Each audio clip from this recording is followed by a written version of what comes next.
Eu estava fazendo a leitura desse livro e tem uma reflexão aqui que eu gostaria de passar, né, para vocês. Eu passei lá no vídeo, mas como o vídeo é mais demorado, nem todo mundo vai ver. Então, eu trouxe de uma forma mais curta aqui, mais resumida.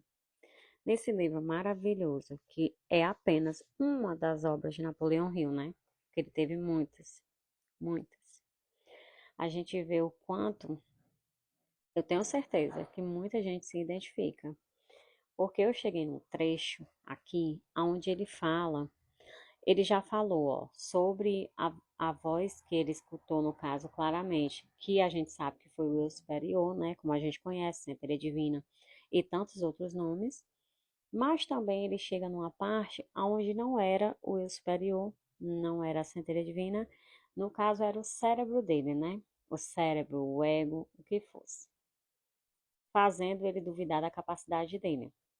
Então, assim, nem todo mundo vai escutar apenas na cabeça, mas acho que todos escutam. Alguns terão o desprazer de escutar da boca de alguém mesmo, né? Da boca de alguém aqui que existe no nosso plano. Então, o que é que ele fala? Que em um determinado momento ele estava lá com mil planos, né? Ele estava lá projetando as coisas e de repente vem aquela voz na cabeça ali dele. É, a voz da razão, ele chamou assim.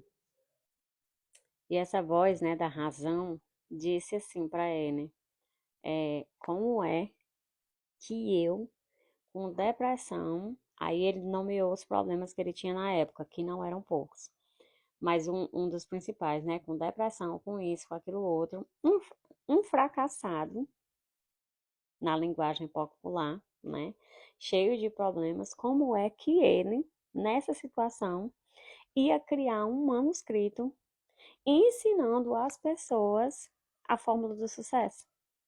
Foi essa a voz que passou na cabeça dele nesse momento, né? A voz da razão. Ele ouviu o cérebro, a razão, ele disse. Agora me diz, se ele tivesse escutado essa voz, a gente tinha as obras dele hoje?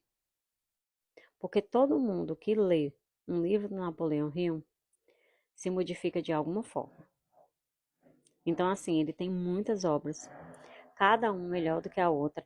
Gente, eu não sei se está saindo barulho de moto, mas não posso fazer nada e nem vou parar de gravar.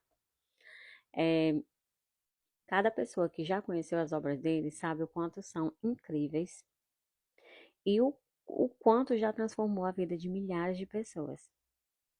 Mas na época que ele criou, que ele começou a criar a obra, ele não estava bem, nem financeiramente, nem emocionalmente, em nenhuma das áreas da vida dele. Agora, quantas pessoas por aí têm um monte de conhecimento e não faz determinada coisa porque acha exatamente a mesmíssima coisa? Como é que eu vou ensinar para as pessoas, por exemplo, a ser feliz no amor, se eu nem casada sou?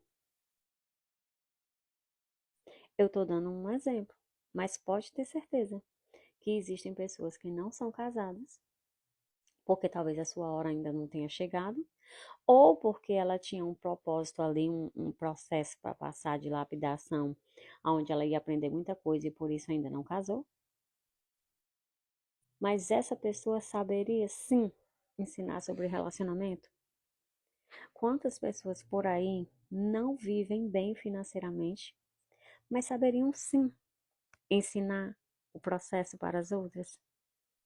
E aí, lá no vídeo anterior, onde tem a leitura completa dessa parte, né? Eu falo de uma experiência pessoal minha, aonde eu ouvi e que me bloqueou. Porque a pessoa disse que para que eu pudesse ajudar as pessoas, eu tinha que me curar primeiro. E na verdade, não. Eu não tinha que me curar primeiro. Porque a minha cura, ela faz parte do processo de ajudar os outros. E aí eu me bloqueei, achando que eu tinha que estar curada para isso. E hoje eu compreendo que a cura é um processo. Você vai limpando uma coisa e aparece outro sujo. Você vai limpando o sujo e aparece um sujo maior ainda. E é um processo. Um processo. Hoje eu entendo. Então, se o Napoleão tivesse dado atenção a este pensamento, que é como é que eu vou fazer determinada coisa, né?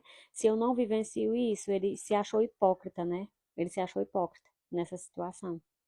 Mas mesmo assim, ele também, na mesma medida que ele estava escutando, que o cérebro vinha com essas informações, mas aí de repente ele se via numa situação tão difícil, onde ele era obrigado a silenciar, a se distanciar das pessoas, de tudo, de todos os barulhos. E aí ele escutava novamente o eu superior direcionando ele. Então, às vezes, até situações difíceis estão te direcionando, ou para ter uma conexão mais forte com o divino, ou exatamente já te mostrando, te direcionando para aquele caminho. Porque é assim, ó. Olha uma frase que resume. Ou você vem pelo amor ou vem pela dor. Muita gente só vai pela dor. Ainda no livro que eu li passado, da leitura compartilhada, no Poder do Agora, ele fala que ainda é um dos caminhos onde mais pessoas conseguem, né, a iluminação pela dor. Então, continua sendo um dos meios. E às vezes, naquele processo de dor, a pessoa consegue se conectar com a sua centelha. E se ela não estivesse vivenciando aquela dor, não conseguiria. Então, quem quiser entender um pouco mais, fica comigo e acompanha os vídeos anteriores e os que vão vir da leitura compartilhada desse livro aqui, ó. Incrível, mais esperto que o diabo.